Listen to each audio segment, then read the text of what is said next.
I'm joined now by Yves Tiberghien. He is an associate professor of political science at the University of British Columbia. I've seen you speak on this, and you say that the world is changing and changing very fast, and you believe the center of gravity is shifting to Asia. So clearly you've had your eye on China. How has Xi Jinping helped fuel this changing dynamic, do you think? Yeah, there's a clear inflection after 2012 in the trajectory, and it's pretty massive. In a way, China has gone gradually.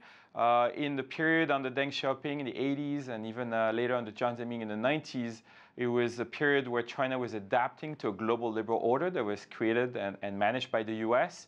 Then in the early 2000s, there was a period where China started to be a bit more active, involved in some global summits like the G20 and others. But since 2012, it's like, whoa, this is a whole different ballgame with China actually taking the leadership in pushing some major rulemaking, creating new institutions like the Asia Infrastructure Investment Bank, which many Western countries were worried about initially, but with hindsight is a great success and has been a high quality institution with the role in climate change, with the Belt and Road Initiative, which is indeed the biggest game changer in globalization today. I call it globalization 3.0. So it's a pretty huge impact. And I think you're hitting on something here, which maybe you can talk a little bit about. It's this mix. It's domestic and foreign policy achievements. The anti-corruption campaign in the homeland, the efforts at poverty reduction there in China, the Chinese dream, that's all domestic. And then on the foreign policy front, you've got the Belt and Road Initiative, the AIIB, and it's tough.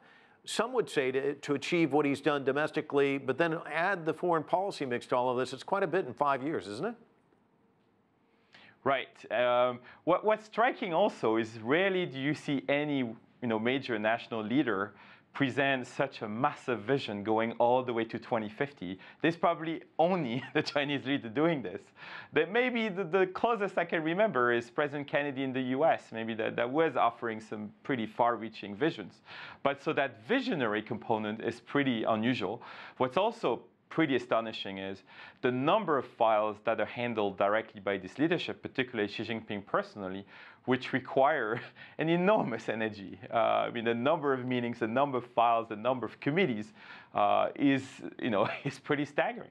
And he's also taken this leading role in trying to do more to diffuse the tensions on the Korean Peninsula. You see him as this voice for globalization in Davos, hosting the G20 in Hangzhou. It seems as though he's really embracing China's role on the world stage. How do you see that vision impacting the future course of his country and perhaps the dynamics of the world? Well, so indeed, we see a major proactive role. But now what's hard is that not everything depends on what China does, right? And we are in a period where, in a way, we see the end of an order that was stable. We see the US, that was the core of that post-war system, turning against its own creation. We see a Europe in crisis. We see a lot of doubts and fragmentation around the world. So that landscape is a pretty tough one to deal with, generally. In contrast, therefore, that vision coming out of Xi Jinping is pretty much the only very proactive, positive vision in terms of a global liberal order. But it does create an interesting mind shift, right, in a lot of people. They don't expect that kind of vision to come out of China. And there is, of course, an adjustment period. There's still objection to some of the obstacle within China. So China has to continue its own transformation, as Xi Jinping presented.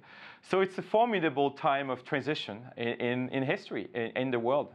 Yeah, we live in interesting times, no doubt about it. Yves, thanks so much for your observations.